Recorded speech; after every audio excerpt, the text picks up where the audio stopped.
Hello दोस्तों, एक बार फिर से स्वागत है आप सभी का डीएमआर स्टडी पॉइंट पर। दोस्तों, आज के वीडियो में हम हिंदी साहित्य के टॉप 50 क्वेश्चन करने वाले हैं जो कि आपके आने वाले एग्ज़ाम के लिए बेहद महत्वपूर्ण हैं। तो अगर आप चैनल पर नए हैं तो प्लीज़ चैनल को सब्सक्राइब कर लीजिएगा, जिससे आगे भी आपको इसी प्रकार के यूजफुल वीडियो मिलते रहें। तो चलिए फिर ज़्यादा समय बेकार न करते हुए स्टार्ट करते हैं आज का वीडियो। तो देखिए, पहला प्रश्न है, हिंदी साहित्य के इतिहास लेखन की परंपरा का सूत्रपात किसके द्वारा माना जाता है? ऑप्शन देखिए, Garcin de Tassy, Shiv Singh Sengar, George Grierson या फिर मिस्र बंधु। तो दोस्तों, इसका ऑप्शन ए सही हो जाएगा, यानी कि गारसा दत्तासी। तो हिंदी साहित्य के इतिहास लेखन की परंपरा का सूत्रपात गारसा दत्तासी के द्वारा माना जाता है। ठीक है, अगला प्रश्न देखते हैं, आदिकाल को वीरगाथा काल नाम दिया है। तो ऑप्शन है आचार्य रामचंद्र शुक्ल, हजारी प्रसाद द्विवेदी, डॉक्टर रामकुमार वर्मा या फिर मिस्र बंधु। दोस्तों, इसका ऑप्शन ए सही हो जाएगा।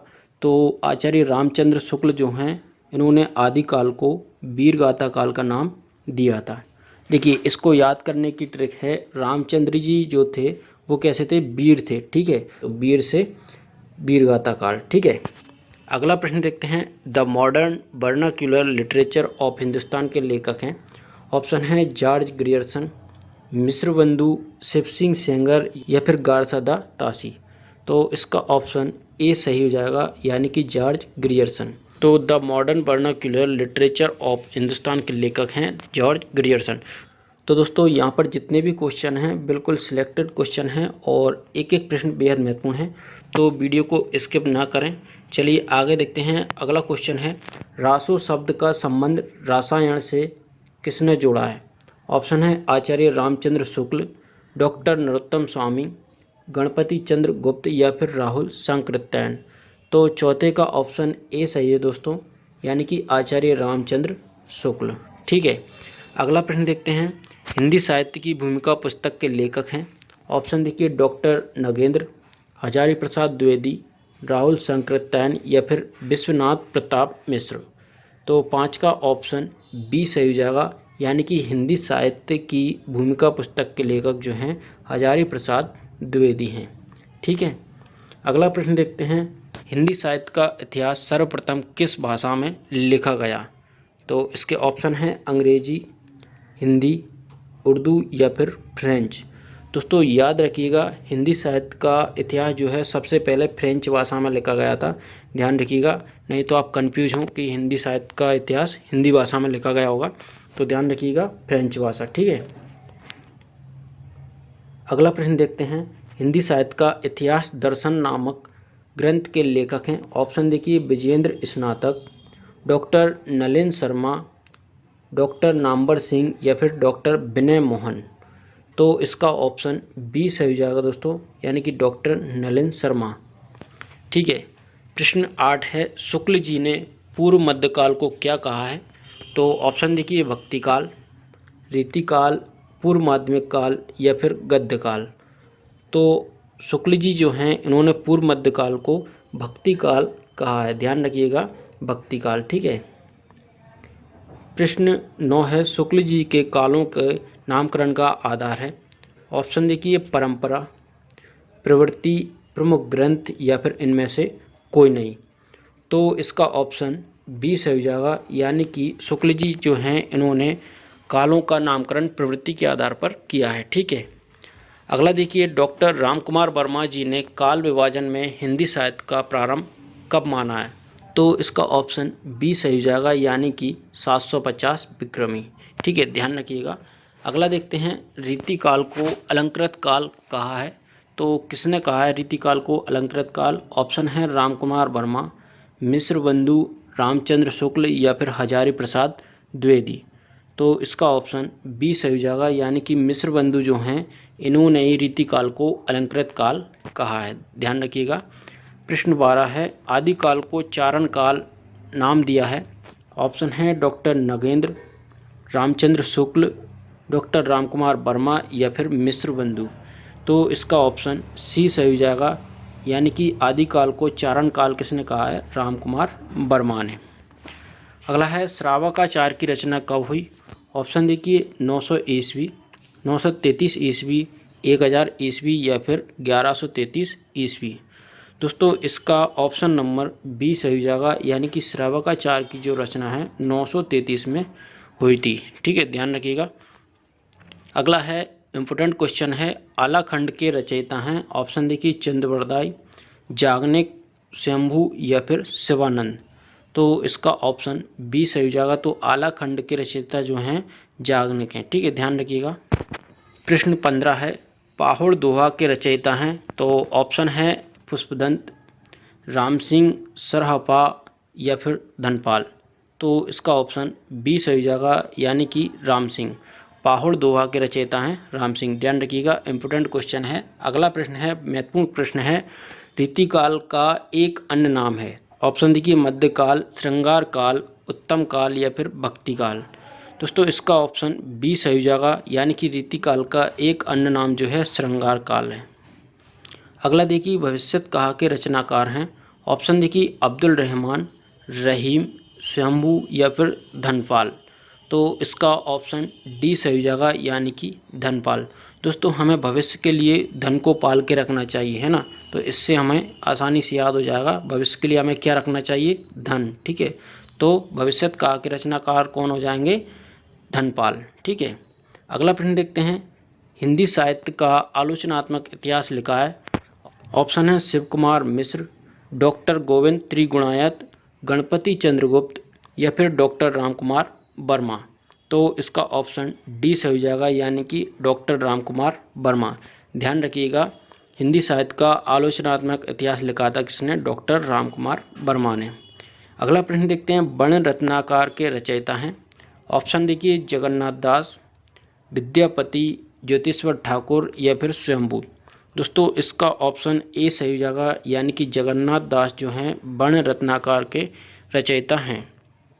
प्रश्न 20 है, हिंदी का प्रथम महाकाव्य है। ऑप्शन देखिए बीसलदेव रासो, पृथ्वीराज रासो, परमाल रासो या फिर खुमान रासो। इसका ऑप्शन बी सही हो जाएगा, यानी कि पृथ्वीराज रासो जो है हिंदी का प्रथम महाकाव्य माना गया है। अगला देखिए श्रावकाचार्य के रचयिता हैं। इसका ऑप्शन देखिए देवसेन, धनपाल, राम सिंह या फिर जोइंदू। इसका ऑप्शन ए सही हो जाएगा। तो देवसेन जो हैं श्रावकाचार्य के रचनाएं, ध्यान रखिएगा, इम्पोर्टेंट क्वेश्चन है। अगला है, निम्नलिखित में से कौन सी रचना हिंदी मैथिली में है। तो पदावली, वर्ण रत्नाकर, राउलवेल या फिर प्राकृत पेंगुलम। दोस्तों इसका ऑप्शन नंबर ए सही हो जाएगा। तो पदावली जो है हिंदी मैथिली में लिखी गई है। ठीक है, अगला देखिए आदिकाल में किस प्रकार के साहित्य की रचना अधिक हुई है। तो ऑप्शन है जैन साहित्य, सिद्ध साहित्य, नाथ साहित्य या फिर रासो साहित्य।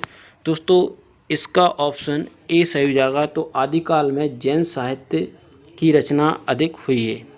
प्रश्न 24 है, सिद्धों की संख्या बताई गई है। ऑप्शन देखिए 84, 64, 34 या फिर 86। महत्वपूर्ण प्रश्न है दोस्तों, याद रखिएगा। तो इसका ऑप्शन ए सही हो जाएगा। तो सिद्धों की संख्या जो है 84 बताई गई है। ठीक है, और इसके बाद एक और महत्वपूर्ण प्रश्न है, बीसलदेव रासों में कुल पद हैं। ऑप्शन देखिए 100, 120, 125 या फिर 140। तो इसका ऑप्शन सी सही हो जाएगा, यानी कि 125। प्रश्न क्रमांक 26 है, कणप्पा ने कुल ग्रंथ लिखे हैं। तो ऑप्शन है 16, 35, 70 या फिर 74। तो इसका ऑप्शन डी सही हो जाएगा दोस्तों। तो कणप्पा जो हैं इन्होंने 74 ग्रंथ लिखे हैं, ध्यान रखिएगा, इम्पोर्टेंट है। और इसके बाद एक और देखिए क्वेश्चन अगला, खुमान रासो की प्रमाणित प्रति कहाँ रखी गई है। ऑप्शन है पुणे संग्रहालय, ग्वालियर संग्रहालय, जयपुर संग्रहालय या फिर मथुरा संग्रहालय। तो इसका ऑप्शन ए सही हो जाएगा, पुणे संग्रहालय। अगला है विजयपाल रासो की भाषा है। ऑप्शन देखिए डिंगल, पिंगल, अपभ्रंश या फिर प्राकृत।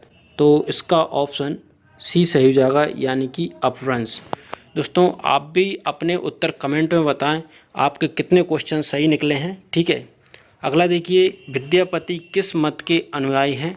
ऑप्शन है सूफी, शैव, वैष्णव या फिर शाक्त।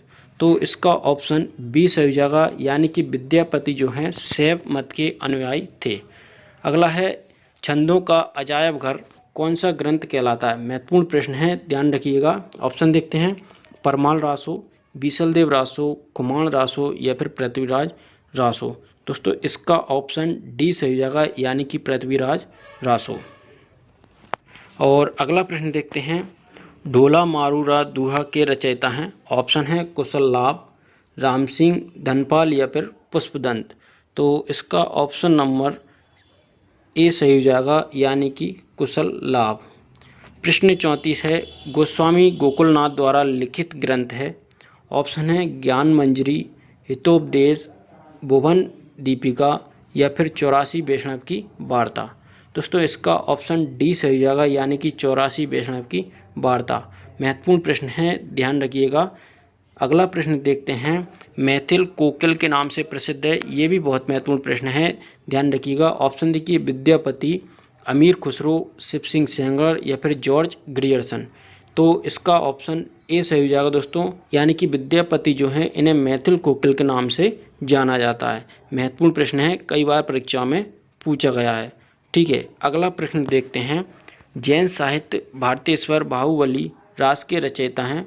तो इसका ऑप्शन देखिए, शालिभद्र सूरी, विजय सेन सूरी, आसगु या फिर सार मूर्ति। दोस्तों इसका ऑप्शन ए सही जाएगा, यानी कि शालिभद्र सूरी। अगला देखते हैं, राहुल संकृत्यायन के अनुसार हिंदी का प्रथम कवि है। तो ध्यान रखना है आपको, राहुल संकृत्यायन के अनुसार ऑप्शन है सर्वपाद, शालिभद्र सूरी, चंद्रवरदाई या फिर स्वयंभू। तो इसका ऑप्शन ए सही जाएगा, यानी कि राहुल संकृत्यायन जो हैं इन्होंने सरहपाद को हिंदी का प्रथम कवि माना है। ठीक है, अगला है, रचनाकार के आधार पर आदिकाल को चारण काल कहा है। ऑप्शन है डॉक्टर रामकुमार वर्मा, डॉक्टर गणपति चंद्र, आचार्य शुक्ल या फिर आचार्य प्रसाद द्विवेदी। तो इसका ऑप्शन नंबर ए सही हो जाएगा, यानी कि डॉक्टर रामकुमार वर्मा। अगला है, आदिकाल को सिद्ध सामंत युग नाम दिया था। ऑप्शन देखिए, राहुल संकृत्यायन, मिश्र बंधु, महावीर प्रसाद द्विवेदी या फिर आचार्य रामचंद्र शुक्ल। इसका ऑप्शन ए सही हो जाएगा, यानी कि राहुल संकृत्यायन। तो राहुल संकृत्यायन जो हैं इन्होंने आदिकाल को सिद्ध सामंत युग नाम दिया था। दोस्तों आप भी अपने उत्तर कमेंट में बताएं कि कितने आपके उत्तर सही निकले हैं। ठीक है, अगला प्रश्न देखते हैं, बीसलदेव रासो में छंदों की संख्या है। तो ऑप्शन देखिए, 125, 150, 200 या फिर 100। तो 41 का ऑप्शन ए सही हो जाएगा, यानी कि 125। तो बीसलदेव रासो जो है इसमें छंदों की संख्या कितनी है? 125, ध्यान रखिएगा। अगला प्रश्न देखते हैं, आलेख खंड किस ग्रंथ से संबंधित है? ऑप्शन है परमाल रासो, पृथ्वीराज रासो, कुमाण रासो या फिर विजयपाल रासो। तो इसका ऑप्शन ए सही हो जाएगा, यानी कि आलेख खंड जो है परमाल रासो से संबंधित है। ठीक है, अगला प्रश्न देखते हैं, इतिहास दर्शन का संबंध ना तो अपने आप में अतीत से होता है, ना ही अतीत के बारे में इतिहासकार के विचारों से, बल्कि उसका संबंध इन दोनों के पारस्परिक संबंध से होता है। तो उपरोक्त कथन किस इतिहासकार का है? महत्वपूर्ण प्रश्न है। ऑप्शन देखिए, कलिंगवुड, हिंगल, बिको या फिर मार्क्स। तो इसका ऑप्शन ए सही हो जाएगा दोस्तों। तो यह कथन जो है कलिंगवुड का है। ठीक है, अगला प्रश्न देखते हैं, हिंदी साहित्य का पहला इतिहास ग्रंथ किसने लिखा? ऑप्शन देखिए, रामचंद्र शुक्ल, गारसादा तासी, अब्दुल रहमान या फिर मुनि शालिभद्र। तो इसका ऑप्शन नंबर बी सही हो जाएगा, यानी कि गारसादा तासी। ध्यान रखिएगा, महत्वपूर्ण प्रश्न है, कई बार परीक्षाओं में पूछा गया है। और अगला प्रश्न देखते हैं, ये भी बहुत महत्वपूर्ण प्रश्न है, संदेश रासक कृति है। तो ऑप्शन देखिए, राम सिंह, देवसेन, शालिभद्र या फिर अब्दुल रहमान। तो दोस्तों इसका ऑप्शन डी सही हो जाएगा, यानी कि अब्दुल रहमान। प्रश्न 46 है, दोहा कोश के रचयिता हैं। ऑप्शन देखिए, गोरखनाथ, कणप्पा, सरहपा या फिर लोइप्पा। तो इसका ऑप्शन नंबर सी सही हो जाएगा, यानी कि सरहपा। तो सरहपा जो हैं दोहा कोश के रचयिता हैं, ध्यान रखिएगा। प्रश्न 47 है, रामचंद्रिका के रचयिता कौन हैं? ऑप्शन देखिए, रहीमदास, केशवदास, लालदास या फिर अग्रदास। तो इसका ऑप्शन नंबर बी सही हो जाएगा, यानी कि के शब्दार्थ। ध्यान रखिएगा। प्रश्न 48 देखते हैं। आचार्य रामचंद्र शुक्ल ने वीर गाथा काल की समय सीमा क्या मानी है? तो इसका ऑप्शन नंबर सी सही हो जाएगा, यानी कि 1050 विक्रमी से 1350। ठीक है, ध्यान रखिएगा। चलिए अगला प्रश्न है, अष्टचाप की रचना इनमें से किसने की है? तो इसका ऑप्शन नंबर बी सही हो जाएगा, यानी कि वल्लभाचार्य। ध्यान रखिएगा। प्रश्न 50 है, पायुम चरु इनमें से किसकी कृति है? ऑप्शन देखिए, पुष्पदंत, स्वयंभू, जिमदत्त सूरी या फिर धनपाल। तो इसका ऑप्शन नंबर बी सही हो जाएगा, यानी कि स्वयंभू। दोस्तों ये थे आज के महत्वपूर्ण प्रश्न और आशा करता हूँ आपके लिए बेहद यूजफुल होंगे। और अगर आपने चैनल को सब्सक्राइब नहीं किया है तो प्लीज़ चैनल को सब्सक्राइब ज़रूर कर लें। तो चलिए मिलते हैं अगले वीडियो में।